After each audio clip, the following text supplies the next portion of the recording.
Hey, I'm Weekend Gabe, and you're checking out Weekend at Gabe's, and thanks for checking out this latest episode. While you're here, also follow us on these social medias at Weekend Gabe, at Weekend at Gabe's, and also at The Real Sam Crane. Thanks for checking us out.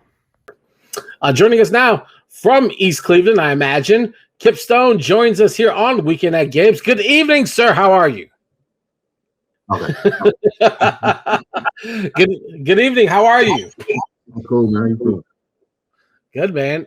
Thanks for giving us some of your time. We appreciate it. The new album, Faygo Baby, dropped earlier this year. It's phenomenal. I absolutely am in love with it. We're going to get into that. But I wanted to, before we get into anything else, you recently were part of the Days in My Heart EP that just dropped over the weekend with Rex Shiria and Sophia Delayo and Tori Lott. Let's get into that a little bit. What was your role in that project? Me and Rex, that's like my little brother. But he finally decided to actually put out some music. And I just told him, like, as soon as you decide to, say no question, I'm there. And he sent me the beat with like an outline of kind of how he wanted me to approach it. And it just worked out. Because it's like very spacey. There's, I don't want to say like it's a non-hip hop album, but it feels kind of like a lot of fusion of different elements and sounds. So what was that challenging to try to go in and rip off that? No, that's my bag for real. That's all I listen to. Like whenever he send me stuff, it's always like kind of that, you know what I'm saying, like that sound for real. So yeah. No, it's phenomenal. It's only about 8 minutes of your time, but it's like the records really stretch and reach and have a lot of depth and density to them. So it's like kind of like one of those things where you kind of have to like re-listen to kind of like really grasp it. Even though there's not a lot of bar action, it's just like the song structures are really well organized. So it feels like these really rich records. You know what I'm saying? Yeah, that's how that's like his whole bag for real. Like he just spacious and just moody music. Like exactly. He really snapped. All right. Well, people go out there and check that out. Days in My Heart EP. It just dropped over the weekend. So if you haven't heard it yet, please go put some time and effort into it. But I wanted to get into Faygo Baby, which is, you've been really busy the last several years as I pull my notes up. Last year, you had the Home EP. And then a few years prior, Dirty Face Angel. So you've been pleasantly active with your records. Talk a little bit about like the construction of some of your albums. I know that Home was very a nice sort of tip of the hat tribute to East Cleveland. And this record feels like it's more of the effects of growing up in East Cleveland and some of the mental struggles that you also deal with. Mm-hmm. Yeah, no, see, Home was just like, I mean, it was a long story how it came about, because it was just like, it was supposed to be like a journey from childhood to manhood. Yeah. In that neighborhood and just in general, just navigating. And it was just like, I don't know, it was just super, it was like super personal. That's why I started the album the way I did. Like kind of just a gut check for it. Like, this is how we come in this whole project. So like it's like it's all out there on the first song. So it's just like, all right, if you don't want to hear this, then you know what I'm saying, there's no confusion whatsoever. Yeah. And then like the transition to Faygo Baby was just when I realized, like, damn, that album was low-key sad as fuck. Which is cool, because you know what I'm saying, like, you gotta express yourself and get them feelings out and whatnot. But Faygo Baby was supposed to be like a little bit brighter. It was supposed to be like, all right, the hood is fucked up, but like we also have fun. Like, you know what I'm saying? Yeah. Like these are some of my best memories, some of my best experiences from this neighborhood. And me personally, I can't make no music and just paint this picture of like my neighborhood like it's just the worst place in the world to be, because it's not. Right. You know what I'm saying? So I mean, cheer up a little. As a resident of Chicago, and the way that certain people paint our city, sort of in the same vein as probably what you're experiencing, as like it's a war zone, and there's nowhere you can go is safe, and that's not, obviously we live in a violent country, period, so anything could jump off wherever you're at. It doesn't really matter. But like what it sounds like what you're saying is like, yeah, there's pain in my community, but that's really no different than a lot of other major metropolitan cities, who are also dealing with poverty, mental health, homelessness. It's like those are kind of the things that are expected when you have those kind of conditions, that are easily available. Yeah, because Cleveland is terrible with like the mental health. Like we like a really bad mental health city. You know what I'm saying? We're equally awful. Yeah. Yeah. Like it's bad. Like we in the heroin belt somewhere, I think. Like one of the somewhere in Cleveland, I think if it wasn't Cleveland itself, was like the third worst place to live in America or some shit. Like, but it's still cool stuff too. You know what I'm saying? It's still fun here. I wanted to ask you a little bit about that because you mentioned in the record, one of the records where you say that the south side of Cleveland don't fuck with you. Can you really describe the division between the east and the south side for non-Cleveland residents like myself? Well, it's not like bad like Bloods and Crips or nothing like that. You know what I'm saying? Like, but it was always freaking. It's always this moment I call back to, like, because I wasn't. You know what I'm saying? I wasn't really with the business for real. So, you know what I'm saying? I was just the dude from the neighborhood.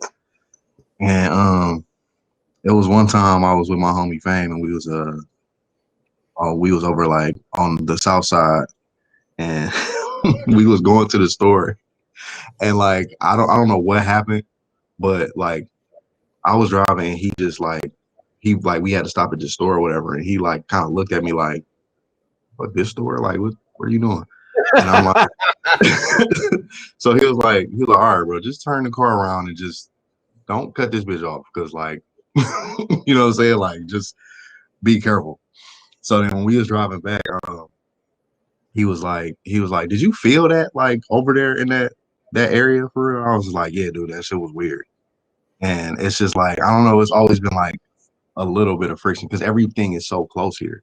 You feel me? Yeah. Like, there's people like on my neighborhood where I live at now that's beefing with people that's like probably like 5 minutes, a 5-minute drive, 5-minute walk to they, you know what I'm saying, to their neighborhood.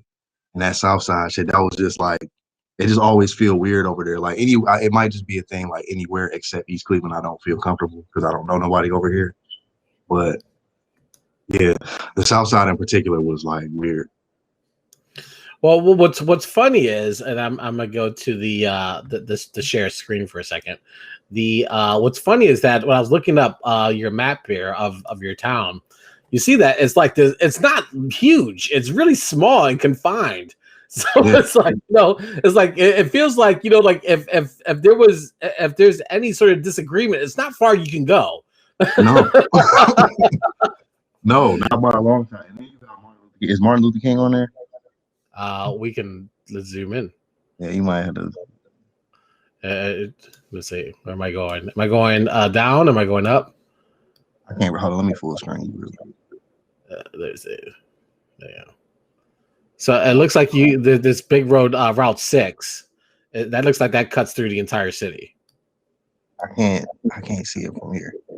Don't worry about it. All right, needless to say, yeah. Martin Luther King goes through every single hood in Cleveland. Well, yeah, there's MLK. There's an MLK on every block. And every single hood from like, except when you get like over to the west side and shit like that. But like Martin Luther King goes through every single hood, all the projects, all the like everything. It might be like a couple outlying projects, but it's like them neighborhoods. Martin Luther King is a straight shot through all of them. Yeah.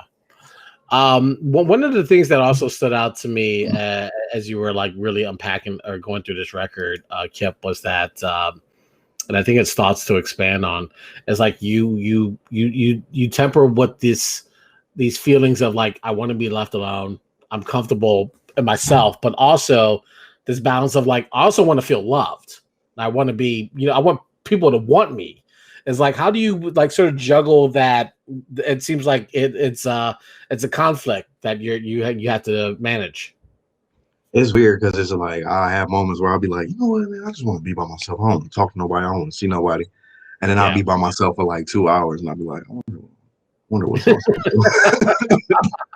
You know what I'm saying? Like it's just like a bluff. It's like I like being by myself for like a couple hours, and then I be needing to be around people.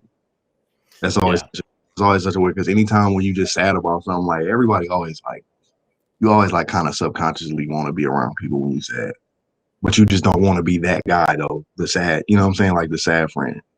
But that's the whole thing for real. Like I be wanting to be by myself, and then when I be by myself, I just be like, all right, this shit like I'm the same way. Like my wife will like early in the day, like we'll go like, hey, I'm gonna take the kids and we're just gonna disappear for the day and you can do whatever you want. And I'm like, and I get excited. I'm like, that's great. You know, I just have some downtime, some me time, and then it's like you 4 hear hours. that car start up in the driveway, you just be like, damn, I'm about to really be in this bitch by myself. I mean, it's cool because like I'll order myself a pizza, like I just like veg, watch sports. Everyone in the house hates sports, so I could do everything that I like to do. But then after like 4 or 5 hours, I'm just like shit. Like you know, it's like it's dark outside. It's like when they're not home, it's like Too quiet hey, here. yeah, it's like you guys on your way home or something. Like oh yeah, we'll be home a little bit. It's like 2 hours later after that. It's like shit, like man, like I don't love me no more, like don't want to come back, you know. So I definitely understand, like I definitely relate to that in a lot of respects. I appreciate the isolation, but also it's like I don't want to be alone for too long, you know. It's so It's not good for nobody, man. We are social creatures. We're not supposed to be alone that long. Yeah. I love the humor in this record too. You're like, I swear to God, I'm not going to say swear to God anymore.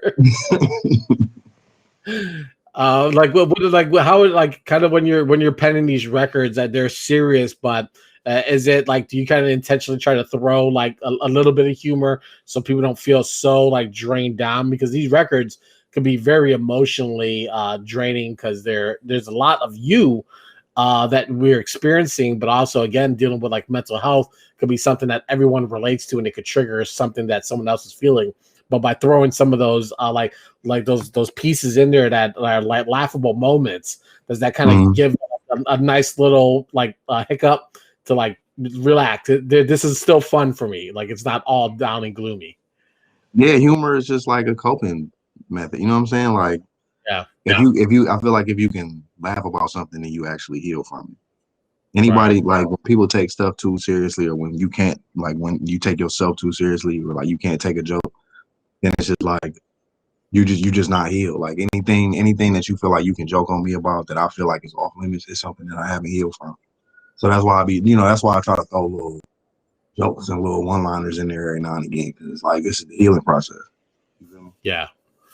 I noticed that there's no features on here, like, but you did have Static Selector drop a beat for you. Like, what is it working? Like, Static Selector is one of my like favorite producers ever.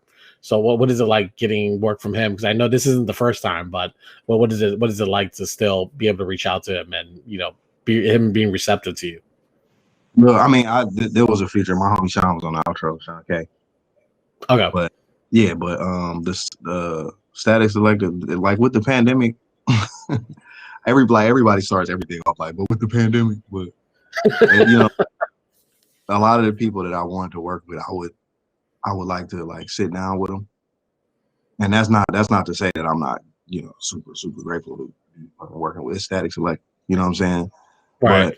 But like, and if that's what we made just on just an exchange, like I'm gonna send you some beats and you send me a song, then like if we could have really tapped in, like we could have made some crazy stuff. So that's something to look forward to.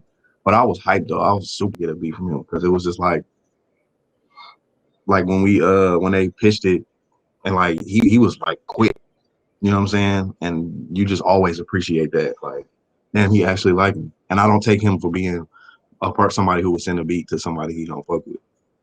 Right. You know what I'm saying? So that was, and that song was like, I finished that, like after he sent me that beat, I was done with that song in like an hour. I was just like so excited. I always love his ear. He's like he's a trained engineer. Like so his the way he sequences records is like really like there's no one else doing it like him. You know, so I always appreciate the way that the production of his records always sounds so pristine and crisp. So that so like Manic is that it sounds it's just a great introduction into the project coming out the gates like that. So perfect choice. One of the things that I noticed that listening to this record is like, and listening to your experience growing up in East Cleveland, is like, I don't really know much about Cleveland hip hop at all, aside from, of course, Bone Thugs and Ray Cash. That's it. So, what like, yes, of course. Okay. I'm not the biggest Kid Cudi fan, so I'm not gonna omit him, but I just, yeah. But oh, go ahead. No, I was saying I don't let nobody talk about Cleveland when I'm mentioning that. Oh, but what is fair enough. What about what is the culture out there looking like? Because do you feel like with Chicago, obviously we went through the drill phase where it was like we had so many artists coming out. Do you feel like you're the spear or the tipping point for this independent Cleveland sound to start to get its recognition? That would be nice. I would like to be the spearhead, but it's people coming up. Like everybody, at least everybody in my circle is like everybody's kind of in hiding right now. So it's like everybody kind of just waiting for the right moment to strike, type deal. Yeah. And when they do, it's gonna be something crazy. Like because like the people who I work the closest with, like two people in particular, they like cooking up something that's like really crazy. Like, and I'm glad to be a part of what they, what they was working on too, because I feel like if it's received the right way, which, it's crossed, it's going to be huge because they just like, it's just different. And it's so different from what I'm doing. So I can't really say I'm here because what I do is what I do. What Nuke does is what Nuke does, and what Sean does is what Sean does. So, you know what I'm saying? So in they own respect, when they do drop, it's gonna be hard to kind of put a finger on what Cleveland sounds like. Yeah. So I'm just looking. Oh, go ahead. I'm sorry. No, I'm saying I'm just looking forward to this. What they about to do. Yeah, like when you think of like when they'll say like, what does the Cleveland hip hop sound like, or what is it inspired by? Like how do you respond to that? I kind of loop it in with the like whole Midwest thing, because it's you got the stuff that goes on as like popular, like mainstream stuff, and everybody from every city is replicating that. You know what I'm saying? But only the people, I don't want to be condescending, but like the craftsmen of every like area. You know what I'm saying? That's the sound. But I would have to loop it in with like Midwest. It's like soulful. It's melodic, obviously, because like even like with Bone Thugs and Cudi, like it's just all super, super melodic and pretty sound. Right. Yeah. So it's kind of in that lump of like just the Midwest in general. I think Cleveland we just add like I don't know. I couldn't really put it's like a grittiness to it. It's like it's like the Midwest, but it's like a little bit more gritty sounding. Yeah, fair enough. And yeah, I mean, it's just one of those things where, like all these Midwestern cities that sometimes get overlooked, but then there'll be like someone coming from those towns, and then like they'll blow. You just don't hear anything else about them. It's like it's kind of like, and then for that it was like Bone Thugs for a long time. And then even like Ray Cash's kind of career, what didn't like really sustain. Then Cudi came along and really just sort of morphed into not being a rapper, but being an artist, like a musician in the sense where his music is organically changing. But it's like, but still, it doesn't feel like there hasn't been like a Cleveland movement where, like a flurry of a lot of artists are coming out and really, I don't want to say changing the game, but like redefining the way we listen to music. And I'm really waiting for you guys to go through that moment, because there's so many towns like us, New York, Houston, Atlanta, all these great cities that have vibrant hip hop culture and sounds, but it's like feels like hip hop in Cleveland hasn't really got its just due yet, as far as like on this commercial, soundscape yet. Yeah, we just need that. We just need that camp, that just powerhouse. And I really, with my whole heart, I believe that it's the people I'm working with. But in Cleveland, like everybody kind of just do their own thing for real. You know what I'm saying? Like people might collab here and there, link up here and there, work on stuff, but it's never like just a solid like it's no Odd Futures, no ASAP Mobs, no TDE. You know what I'm saying? Like it's none of that in Cleveland. And I think that's what Cleveland need. I think Cleveland need that camp that just everybody just kick the door in and, you know what I'm saying, run in. Yeah. Well, maybe because you can't go to the Southside 7-Eleven and feel a little bit not weird. So we got to fix that. Super confined. For real. But before I let you go, Kipp, I appreciate you joining us again. What's the vibe and feel of Cleveland sports going into the fall? Because your Browns are looking really good, a lot of potential to make some things happen. The Cavaliers are trash again. The Indians are always competitive, and I think you guys have a hockey team too, the Columbus Blue Jackets, which I don't know if that really counts as Cleveland, but either way. But are you guys feeling optimistic yet? We trying to figure it out, man. You know, it's been a long fight, man. I'm a Browns fan until I die, but you know, we making some moves, we figuring it out, and it's gonna be okay. I believe that. I'm gonna check back with you for this football season. You guys have just been tortured for so long. Like I want you guys to win. So dude, you can't imagine how I felt when we like won with the when the Cavs won, bro. It was like I almost choked my dog out. I was like sitting on the couch, and he was like next to me, and I'm watching. And as soon as when we won, I was like, ah! Like I legit cried when we won. So. But I think like as much as like the Cavaliers, and correct me if I'm wrong, that title felt good to put like a Band-Aid on the hurt.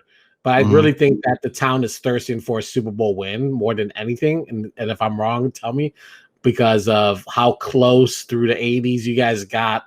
And then obviously the franchise relocating and coming back and being awful for so long. And now it feels like things are really heading in the right direction. And you guys aren't that far away from making a real push. So do you think that the town would really explode if the Browns were to win the title this year? Bro, this is a football town. If the Browns win the Super Bowl, they might literally blow downtown up. Like I swear to God. If the Browns win the Super Bowl, I'm not going downtown. Somebody's gonna die if the Browns win the Super Bowl. They flipping cars. They tearing the city up. It's gonna be crazy if the Browns win the Super Bowl. I promise you. Listen, a shout out to the Ohio State University for giving us Justin Fields, for prepping him for us. So I'm excited, but I know my Bears are gonna be trash this year. So this is the transition year. So I am gonna pick the Browns and the Jaguars as my my favorite teams, because I really hope that you guys make a push this year. Kipp, I appreciate you as well. The record Faygo Baby's out there on all streaming platforms. It's fantastic. It's a wonderful listen. Please let us know if you got something else working on the end of the year. I would love to have you back. Of course. For sure. Thank you, man. Thanks for having me, bro. No problem. Tell people where they can find you on these social medias and these internets. KIPP_Stone on everything. There you go. So Twitter and Instagram, you know what I'm saying? Branding 101, make it all consistent. Yep. You gotta look too far. Kipp, enjoy the rest of your evening. Thank you for joining us. We appreciate it. You too, brother. All right. Kipp Stone joining us here on Weekend at Gabe's on this Tuesday night, June 1st, 2021. Hey, I'm Weekend Gabe. Thanks for checking out this latest episode of Weekend at Gabe's. Click on any of the links swirling around my head, and also hit the subscribe button while you're here. Thanks for checking out us here on YouTube.